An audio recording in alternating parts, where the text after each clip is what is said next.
Hi guys, a day in the life of a medtech student. Diary number 1, April 22, 2024, Monday. So I start my day na nagiintay sa labas ng library 6:30 AM kasi 7 AM pa ang open na library. After kong mag-wait sa labas ng library, nag-proceed na agad ako sa pag-review ng notes. And guys, hindi ko alam kung ba't ako natulala dito.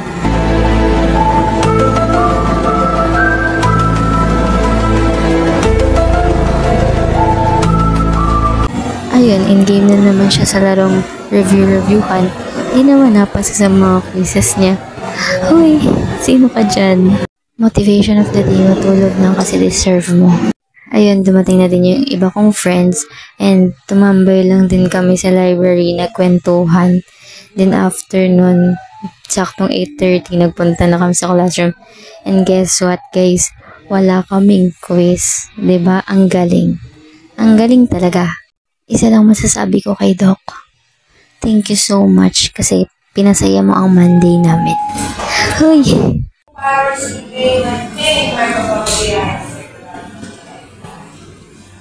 Alam mo naman na love kita. Cute mo pag nagagalit ka. Di ka maiyahag kita.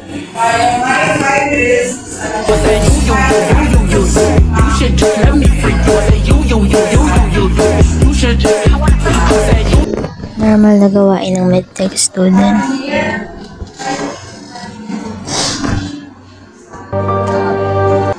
So after ng class namin sa Histo is nagpunta kami ng 7-Eleven para kumain kasi hindi pa kami nag-almusal. Ayan, for the chika na naman ng mga person.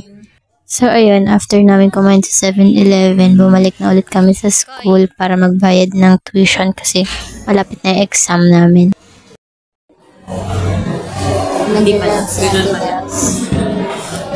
Guys, nag-run si Ate Mels. Featuring. Edit. Uy na. May report kayo? Hindi yun. Pwede bang mixin mo? Di ba? Pwede bang mixin na lang naman? Di ba natagal lang? So ayun guys, based sa narinig nyo, nag-rant sila about dun sa Filipino na subject namin kasi yung prof namin nagbigay ng biglaang reporting dun mismo sa araw na yun. So ayun guys, tamang pakit na lang kami sa harap ng camera since wala na kami mapag-usapan kasi nagka-clutch na din sila sa paghahanap ng report nila sa Filipino. So ayun guys, masanay na kayo na mabilis ako magsalita kasi ganito talaga.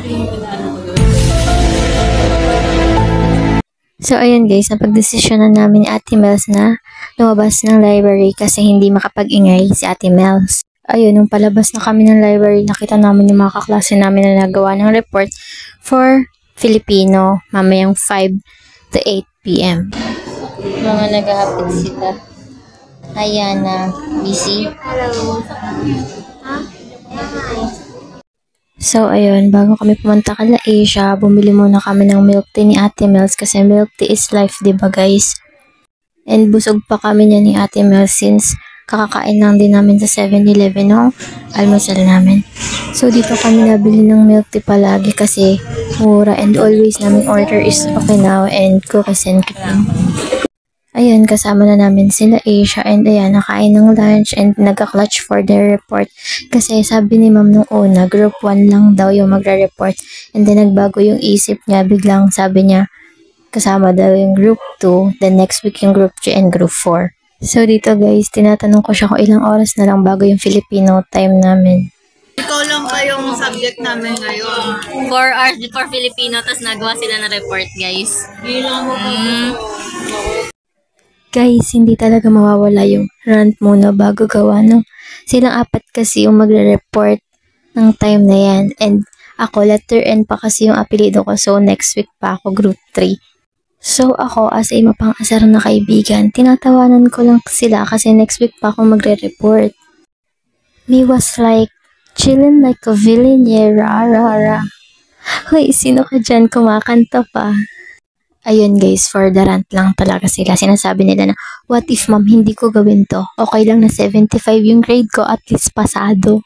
Hoy, relate ba kayo? Meron talagang mga minor subject na pa-major, no?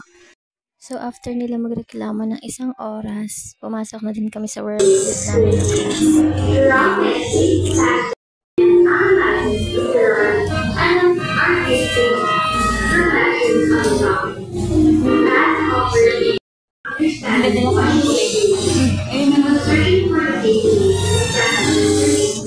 Busy yung crush ko.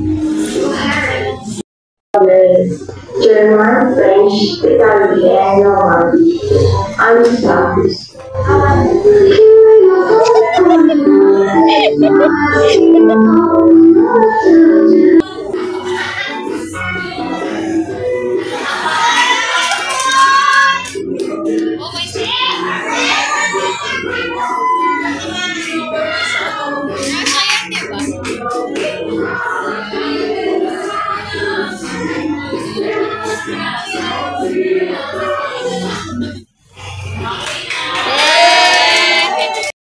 Kilay ng mga Pilipino, hinahandaan nila yun sa proseso na makakain.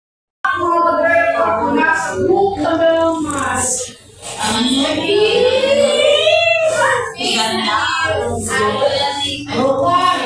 naglabas ka wala niya.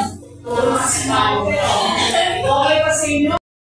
Yung N bandolerismo, N Pilipinas. So, dito, pinagtatanggol niya ang walang tukulisan sa Pilipinas at kung paano baguhin yung Pilipinas para hindi tayo sila. Dapat parang dito, kapag magkaroon tayo ng batas para hindi tayo nahihirapan na walang sinusunod, para magkagat kabiguan kung magpapakasal kasi sa kasila. So, yun yung sabihin mo. Dahil yung content mo kanina. Hi guys! It's uwian na! It's a wrap guys for this day. Si Hong Kain. Yun na sa Queen of Tears. Guys, meron kaming Kim Ji-won. Diba? Kamukha niya si Kim Ji-won guys.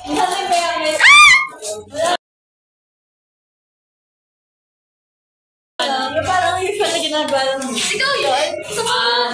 Kaya natin, ganun yung Kim Ji-won. Ano, follow niyo siya sa IG. Pwede lang natin gawa ng PPT. Oo, bigyan mo. Kaya na yung Di ba kamukha mo? Hello guys.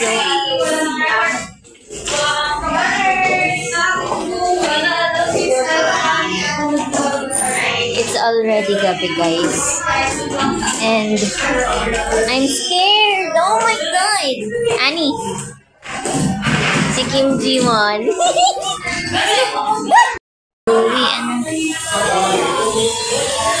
Nag-wifi pa siya guys. Hi guys. It's me and Annie. And pauwi na kami. It's gabi na already. Bye!